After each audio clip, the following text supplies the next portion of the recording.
Bonjour, c'est Marion Cotillard sur Combini pour Cannes 2022.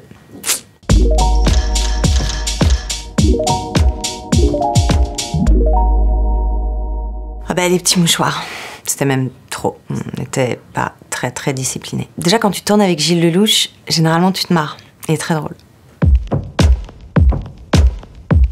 J'avais un caméo sur Anchorman 2 et Kanye West a refusé de m'exploser le crâne à coups de batte de baseball. Il voulait pas défoncer le crâne d'une femme avec une batte de baseball. Ça avait un côté vraiment surexcitant et en même temps j'avais fait beaucoup la fête la veille. J'étais pas censée tourner ce jour-là et ils m'ont dit « Ah bah en fait t'as fait les essais costumes, t'es maquillée, t'es coiffée, t'es prête, allons-y ». Et je comprenais rien à ce que Adam McKay disait parce qu'il était très loin avec un mégaphone. Et à un moment donné je me suis tournée vers Jim Carrey et je lui ai dit « Franchement aide-moi, je comprends absolument rien aux indications » et il a été vraiment génial. Genre limite il me faisait les traductions et ouais, je le remercierai jamais assez.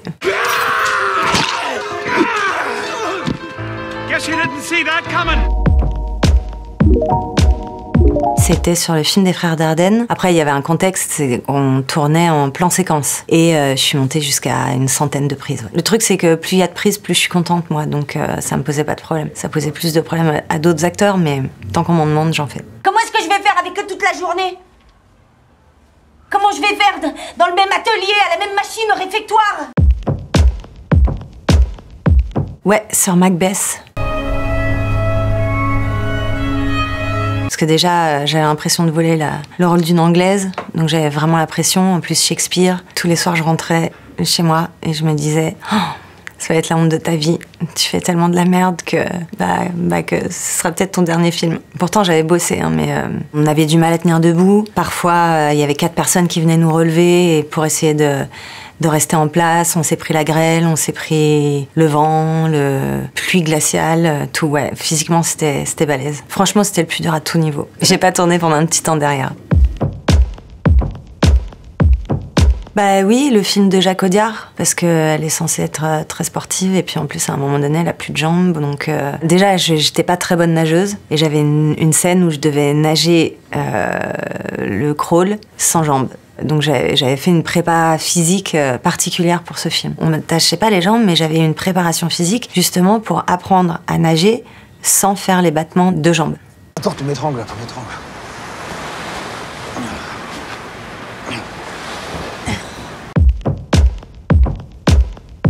Bordélique, je dirais pas, mais quand j'ai tourné avec Nicole Garcia, il faut s'attendre à tout, parce qu'elle peut changer d'avis en un quart de seconde. Et je me souviens d'une scène où elle me disait surtout « je veux pas d'émotion ». C'était une scène où je tombais d'un lit, et puis je tombe du lit et elle me dit « vas-y maintenant, pleure ». Et bah j'ai pleuré instantanément, mais parce que avec elle j'étais, encore une fois, ça faisait quelques temps qu'on tournait, et je savais que ça pouvait venir de nulle part et qu'il fallait être prêt à tout. Et réussir à lui donner instantanément ce qu'elle voulait, c'est vrai, c'est assez gratifiant. Blessée, c'est un bien grand mot, mais j'ai toujours une trace. C'était ma première scène sur le film de Jacques Audiard, de Rouillé d'os. Donc elle découvre qu'elle a pas de jambes, elle tombe de son lit, et j'ai emmené tout le matériel d'hôpital et qui s'est fracassé sur mon doigt. J'ai toujours une trace. Bah, à peu près tout Inception, c'était... déjà, le scénario était extrêmement difficile à comprendre. C'est le scénario que j'ai le plus lu de tous les films que j'ai tournés. On se faisait des réunions avec Leonardo DiCaprio, en recoupant nos notes, en essayant de comprendre ce que l'autre n'avait pas compris. Et à un moment donné, on a appelé Christopher Nolan en lui disant « Est-ce qu'on peut te voir ?» Et on est arrivés tous les deux avec 20 pages de notes. Et il avait réponse à tout. Des fois, c'était pas satisfaisant pour nous, mais il avait réponse à tout. Et au final, quand il nous disait « Vous inquiétez pas, ça va marcher », on se disait « Ouais ». Et en fait, tout fonctionne, quoi. Oui, la môme, j'étais complètement hors du temps, j'étais coupée de ma vie, de ma famille, de mes amis. Et d'ailleurs, la seule fois où je suis retournée à Paris une semaine et que j'ai vu mes potes, ils me trouvaient tellement chelou que ça m'a encore plus traumatisée que de pas les voir du tout, quoi. Déjà, j'avais pas de sourcils, j'avais une coupe vraiment bizarre, j'étais rasée là. Et puis, j'étais vraiment dans le truc, donc je parlais avec ma vraie voix, mais il y avait quand même des intonations un peu bizarres et tout. Non, ça m'a traumatisée, c'est un bien grand mot, mais j'ai vraiment pas aimé, quoi. J'ai eu un peu de mal à me détacher, ce que je trouvais vraiment bizarre, j'avais un peu honte d'ailleurs. Je trouvais carrément ça pas professionnel. Et en même temps, ça m'est apparu assez logique au bout du compte. Un rôle, on passe... sa journée à être quelqu'un d'autre, donc et puis même sa nuit quelque part, parce que tu rêves Quand tu rêves, tu processes et tu classes ce que tu as vécu pendant la journée. Ouais, j'étais plus vraiment moi-même. Bah, du coup, je vais éviter de poser la question sur la scène du Dark Knight Rises.